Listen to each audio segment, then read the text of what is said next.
भारत गाँव में बसता है और गांव की पुरानी रीति है कि हर कोई अपने घर के पड़ोसी पर नजर बनाकर रखता है। उसका भी अपना मायने होता होगा। फिर अपने देश के पड़ोसियों पर क्यों नहीं।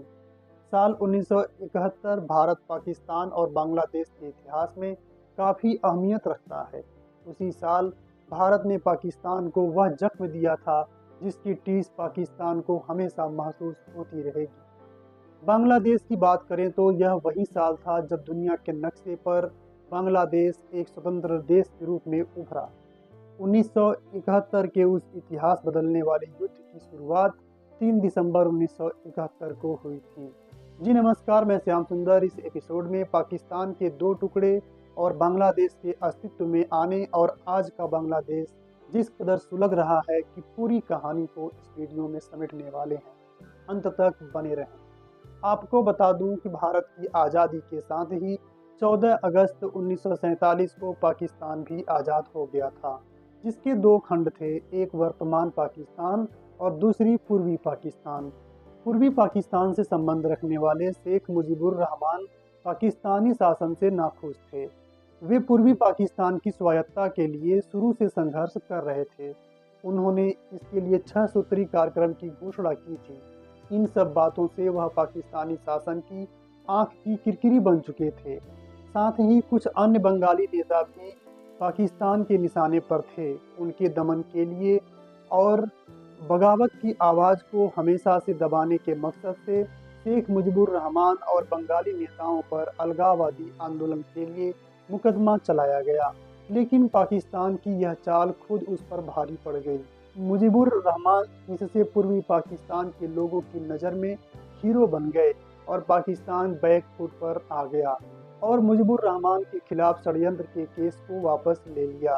पाकिस्तान में 1970 का चुनाव बांग्लादेश के अस्तित्व के लिए काफ़ी अहम साबित हुआ। इस चुनाव में मुजीबुर रहमान की पार्टी पूर्वी पाकिस्तान अवामी लीग ने ज़बरदस्त जीत हासिल की। पूर्वी पाकिस्तान की 169 से 167 सीट मुजीबुर रहमान की पार्टी को मिली। 313 सीटों वाली पाकिस्तान संसद में मुजीबुर रहमान के पास सरकार बनाने के लिए ज़बरदस्त बहुमत था, लेकिन पाकिस्तान को कंट्रोल कर रहे पश्चिमी पाकिस्तान के लीडरों और अन्य शासन को यह गंवारा नहीं हुआ कि मुजीबुर रहमान पाकिस्तान पर शासन करे। मुजीबुर रहमान के साथ पूर्वी पाकिस्तान में बगावत की आग तेज हो गई। लोग सड़कों पर उतरकर आंदोलन करने लगे। पाकिस्तान के सत्ता प्रतिष्ठान ने पूर्वी पाकिस्तान में विद्रोह को कुचलने के लिए सेना को बुला लिया, लेकिन पाकिस्तानी शासन की हर प्रयास नाकाफी साबित हुई।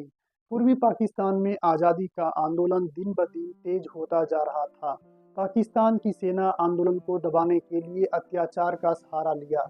मार्च 1971 में पाकिस्तानी सेना ने क्रूरतापूर्वक अभियान शुरू किया। पूर्वी बंगाल में बड़े पैमाने पर अत्याचार किए गए। हत्या और रेप की इंतहा हो गई। मुजीबुर रहमान को गिरफ्तार कर लिया गया। गिरफ्तारी और टार्चर से बचने के लिए बड़ी संख्या में अवामी लीग के सदस्य भागकर भारत आ गए। शुरू में पाकिस्तानी सेना की 4 इन्फेंट्री ब्रिगेड अभियान में शामिल थी, लेकिन बाद में उनकी संख्या बढ़ती चली गई। भारत में शरणार्थी संकट बढ़ने लगा। एक साल से भी कम समय के अंदर बांग्लादेश के करीब 1 करोड़ शरणार्थियों ने भागकर भारत के पश्चिम बंगाल में शरण ली। इससे भारत पर पाकिस्तान के खिलाफ कार्रवाई करने का दबाव बढ़ गया। माना जाता है कि मार्च 1971 के अंत में भारत सरकार ने मुक्ति वाहिनी की मदद करने का फैसला किया। मुक्ति वाहिनी दरअसल एक संस्था थी जिसमें पूर्वी पाकिस्तान के सैनिक और हजारों नागरिक शामिल थे, जिसने पाकिस्तान से बांग्लादेश को आज़ाद कराया था। 31 मार्च 1971 को इंदिरा गांधी ने भारतीय संसद में भाषण देते हुए पूर्वी बंगाल के लोगों की मदद की बात कही थी। 29 जुलाई 1971 को भारतीय संसद में सार्वजनिक रूप से पूर्वी बंगाल के लड़ाकों की मदद करने की घोषणा की गई। भारतीय सेना ने अपनी तरफ से तैयारी शुरू कर दी। इस तैयारी में मुक्ति वाहिनी के लड़ाकों को प्रशिक्षण देना भी शामिल था। अक्टूबर-नवंबर 1971 के महीने में भारत की तत्कालीन प्रधानमंत्री इंदिरा गांधी और उनके सलाहकारों ने यूरोप और अमेरिका का दौरा किया। उन्होंने दुनिया के लीडरों के सामने भारत के नज़रिए को रखा, लेकिन इंदिरा गांधी और अमेरिका के तत्कालीन राष्ट्रपति रिचर्ड निक्सन के बीच बातचीत किसी नतीजे पर नहीं पहुंची। निक्सन ने मुजीबुर रहमान की रिहाई के लिए कुछ भी करने से हाथ खड़ा कर दिया। निक्सन चाहते थे कि पश्चिमी पाकिस्तान की सैन्य सरकार को 2 साल का समय दिया जाए। दूसरी ओर इंदिरा गांधी का कहना था कि पाकिस्तान में स्थिति विस्फोटक है। यह स्थिति तब तक सही नहीं हो सकती जब तक मुजीबुर रहमान को रिहा न किया जाए और पूर्वी पाकिस्तान के निर्वाचित नेताओं से बातचीत न शुरू की जाए। उन्होंने अमेरिकी राष्ट्रपति निक्सन से यह भी कहा कि अगर पाकिस्तान ने भारत में उकसावे की कार्यवाही जारी रखी तो भारत बदले की कार्रवाई करने से पीछे नहीं हटेगा। पूर्वी पाकिस्तान संकट विस्फोट स्थिति तक पहुंच गया। पश्चिमी पाकिस्तान में बड़े बड़े मार्च हुए और भारत के खिलाफ सैन्य कार्रवाई की मांग की गई। दूसरी तरफ भारतीय सैन्य पूर्वी पाकिस्तान की सीमा पर चौकसी बरते हुए थे।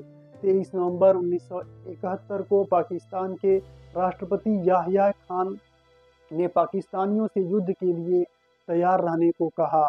3 दिसंबर 1971 को पाकिस्तान की वायुसेना ने भारत पर हमला कर दिया। भारत के अमृतसर और आगरा समेत कई शहरों को निशाना बनाया। इसके साथ ही 1971 के भारत पाक युद्ध की शुरुआत हो गई। मात्र 13 दिनों के युद्ध के बाद 16 दिसंबर 1971 को पाकिस्तान की सेना के आत्मसमर्पण और बांग्लादेश के जन्म के साथ युद्ध का समापन हो गया। 1971 में एक स्वतंत्र देश के रूप में अपनी स्थापना के बाद बांग्लादेश ने एक लंबा सफर तय किया। हालांकि शेख मुजीबुर रहमान की अवामी लीग ने मार्च 1973 में पहले आम चुनाव में ही शानदार जीत दर्ज की, किंतु एक स्वस्थ और प्रतिस्पर्धी लोकतांत्रिक प्रणाली की स्थापना काफी लंबे समय तक दूर का सपना बनी रही। लोकतांत्रिक रूप से निर्वाचित अवामी लीग शासन जल्द ही एक गंभीर घरेलू साजिश का शिकार हो गया। एक दुर्भाग्यपूर्ण घटना में बांग्लादेश ने 15 अगस्त 1975 को अपने महान नेता शेख मुजीबुर रहमान को खो दिया और लोकतांत्रिक प्रयोग में एक ठहराव आ गया। इसके बाद बांग्लादेश खांडकर मुश्ताक अहमद, न्यायमूर्ति अबू सादात मोहम्मद सईम, मेजर जनरल जियाउर रहमान और लेफ्टिनेंट जनरल हुसैन मोहम्मद इरशाद के 4 सत्तावादी शासन देखे। 1990 तक लोग तत्कालीन राष्ट्रपति लेफ्टिनेंट जनरल हुसैन मोहम्मद इरशाद के तानाशाही शासन से तंग आ गए। विपक्षी राजनीतिक पार्टियां और समूह राष्ट्रपति के खिलाफ बढ़ते सार्वजनिक गुस्से का उपयोग करना चाहते थे। इस प्रकार उन्होंने स्वयं को पुनर्गठित और इरशाद शासन को गिराने के लिए अपने प्रयासों को एकजुट किया। इसके बाद सत्तावादी शासन के खिलाफ सामान्य हमले, बढ़ते विरोध और जनवादी रैलियों ने अंततः राष्ट्रपति इरशाद को लोकतांत्रिक राजनीति अपनाने के लिए मजबूर किया। उनके इस्तीफे के बाद मुख्य न्यायाधीश शहाबुद्दीन अहमद के अधीन एक तटस्थ अस्थायी सरकार ने 3 महीने के लिए कार्यभार संभाला। इसने नागरिक स्वतंत्रता बहाल की और फरवरी 1991 में स्वतंत्र और निष्पक्ष चुनाव कराए। दर्जनों छोटी बड़ी पार्टियों ने 1991 का चुनाव लड़ा, लेकिन शेख हसीना के नेतृत्व में अवामी लीग और खालिदा जिया के नेतृत्व में बांग्लादेश नेशनल पार्टी 2 प्रमुख दावेदार रहीं। 1991 का चुनाव बांग्लादेश की राजनीति में एक ऐतिहासिक घटना साबित हुआ, क्योंकि इसने न केवल संसदीय प्रणाली को बहाल किया बल्कि विभिन्न राजनीतिक दलों के बीच लोकतांत्रिक राजनीतिक प्रतिस्पर्धा का मार्ग प्रशस्त किया। तब से मुख्यधारा की ये 2 पार्टियां राजनीतिक मोर्चे पर एक दूसरे के गला काट कंपटीशन में लगी है। स्वस्थ लोकतंत्रों के विपरीत बांग्लादेश में राजनीतिक शक्ति के लिए खुली प्रतिस्पर्धा ने समाज का अत्यधिक राजनीतिकरण किया और पार्टी की तर्ज पर समाज में विभाजन को जन्म दिया। यह तब और जटिल हो गया जब इस्लामिक पार्टियों ने पांव पसारना शुरू कर दिया। शेख हसीना ने जनवरी 2009 से अगस्त 2024 तक 10वीं प्रधानमंत्री के रूप में कार्य किया। शेख हसीना के कार्यकाल के दौरान अगस्त 2024 में बांग्लादेश में हिंसक प्रदर्शन हुआ, जिसमें सैकड़ों लोगों की जानें चली गई। प्रधानमंत्री आवास पर प्रदर्शनकारियों का कब्जा हो गया और शेख हसीना को देश छोड़कर भारत में शरण लेनी पड़ी। बांग्लादेशी सेना को पीछे हटना पड़ा। ज़्यादातर हिस्सों में इंटरनेट सेवाएं बंद कर दिया गया। अनिश्चित काल तक कर्फ्यू लगा दिया गया। इन सभी घटनाओं का जड़ आरक्षण था। दरअसल यहाँ सरकारी नौकरियों में 56% आरक्षण लागू है। इसमें से 30% आरक्षण अकेले 1971 के मुक्ति संग्राम में भाग लेने वाले स्वतंत्रता सेनानियों के बच्चों को मिलता है। इसके अलावा 10% आरक्षण सामाजिक आर्थिक तौर पर पिछड़े जिलों के लिए है और 10% महिलाओं के लिए, जबकि 5% आरक्षण जातिगत अल्पसंख्यक समूहों के लिए और 1% दिव्यांगों के लिए है। प्रदर्शनकारियों का सबसे बड़ा विरोध मुक्ति संग्राम के परिवार वालों को मिलने वाला 30% आरक्षण है। ये वही मुक्ति संग्राम है जिसके नेता मुजीबुर रहमान के अथक प्रयासों के बाद पूर्वी पाकिस्तान को बांग्लादेश बनाया गया था। प्रदर्शनकारियों का तर्क था कि इसमें मेरिट वाले नौजवानों को नौकरी नहीं मिल रही है, बल्कि आरक्षण के कारण अयोग्य लोगों को सरकारी नौकरी में भरा जा रहा है।